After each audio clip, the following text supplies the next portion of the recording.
Thank you for joining us this Wednesday morning. I'm Julian Sims, one of the lay worship leaders within the Avon Valley Churches. 7 churches centred on Fordingbridge in the New Forest and serving the surrounding villages. This month, many churches are celebrating a season of creation, and this year this is given added focus in the run-up to the UN Climate Change Conference in Glasgow, which starts in a few weeks' time. And as our parish, our churches will all be celebrating next Sunday as Creation Sunday, when we'll reflect in various ways on our God as creator, on the wonder of that creation and our place in and responsibility for its care. We, within our communities here, live in a wonderful part of the world, and you may have seen in the opening slide for this on the left-hand side our Millennium Window at Hyde Church, which reflects the New Forest that we live and work and worship within. It's always interesting. If we get children in church, we always ask them to see how many different animals and things from God's creation they can see in that window.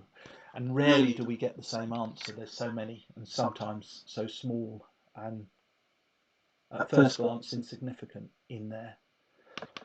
But how we care for creation in its many forms is seen as an important issue for many people now, many people throughout the world.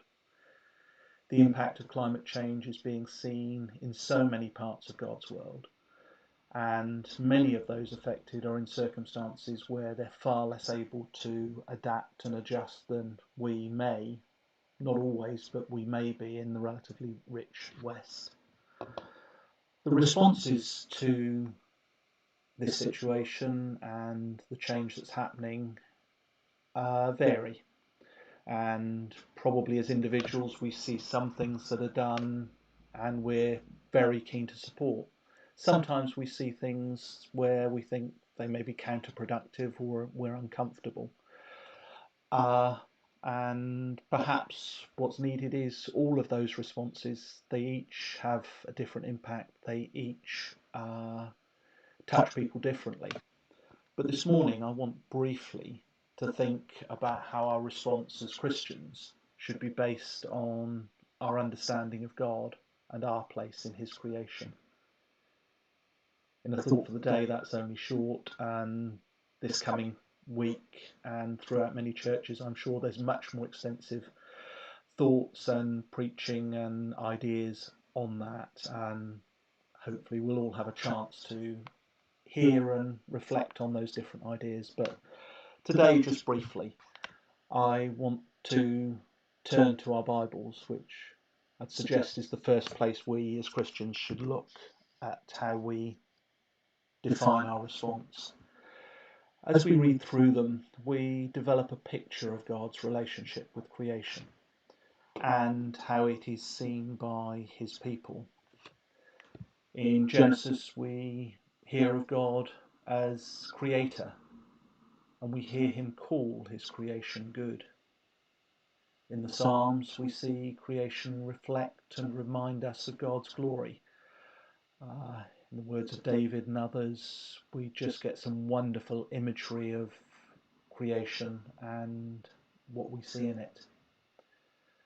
In the Gospels, we see Jesus' power over creation. We see him in his human form with using a little of that power.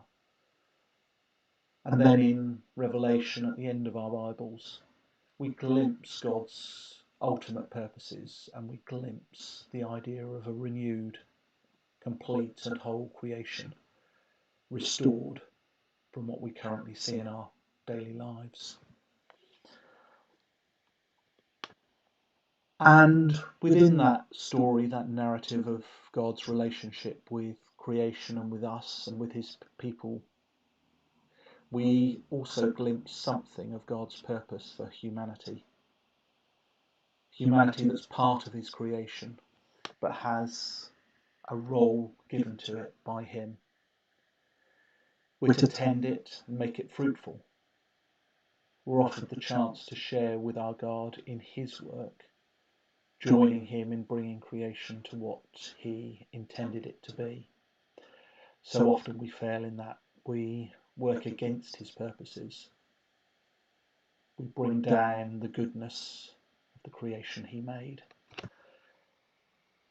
But what he gives us is the chance to do something different, a chance to share in his work. But to do that, we need something more. We need to acknowledge Christ. And as Paul puts it in his letter to the Colossians, all things were created through Christ and for him. And if we accept him, join with him in that work, we can and should share his work. So that was just a brief thought. Perhaps there'll be more coming in the next few days and weeks from many sources. But as we go out today and this month, perhaps we can reflect on whether and how each of the actions we take is consistent with God's purposes for his creation. Just a moment earlier we were talking about the choices we make in the supermarket, perhaps the choices we make as to travel.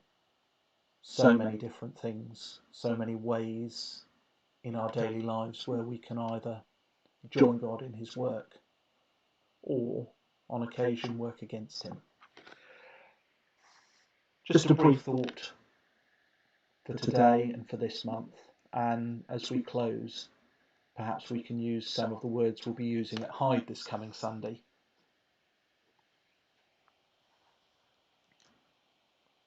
Listen to what God says to us. I made the heavens and the earth.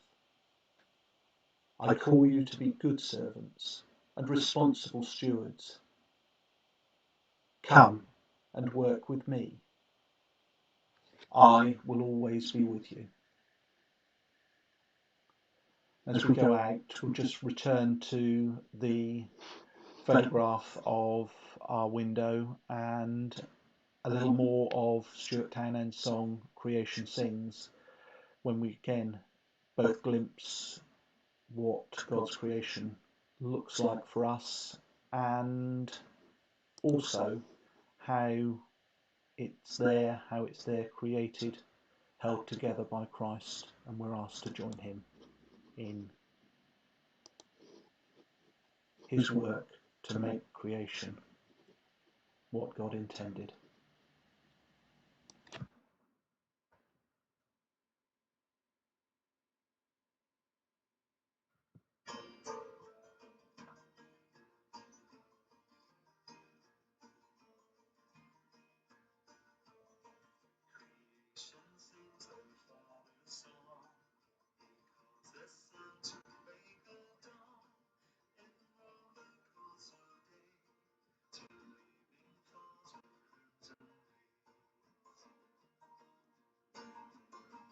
His fingerprints on flakes of snow, his breath upon the spinning glow. He charts the eagle's flight, commands the newborn baby's cry. Hallelujah, let all creation stand and sing. Hallelujah.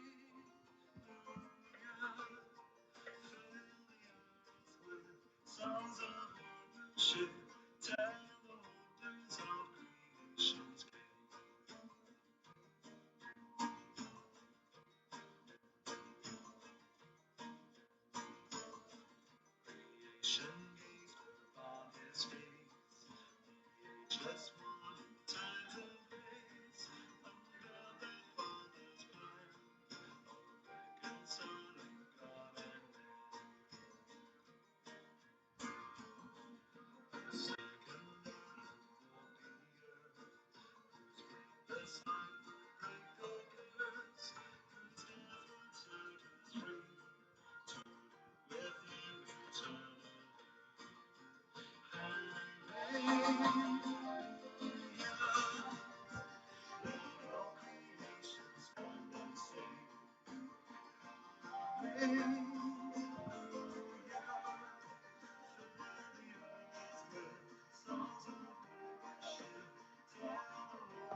sing and earth will lie with harvest bounty.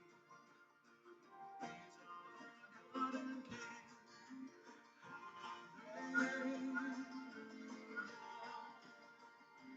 All creation stand and sing.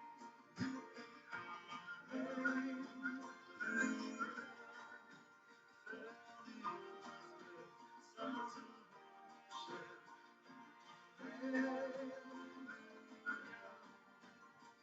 All creation stand and sing.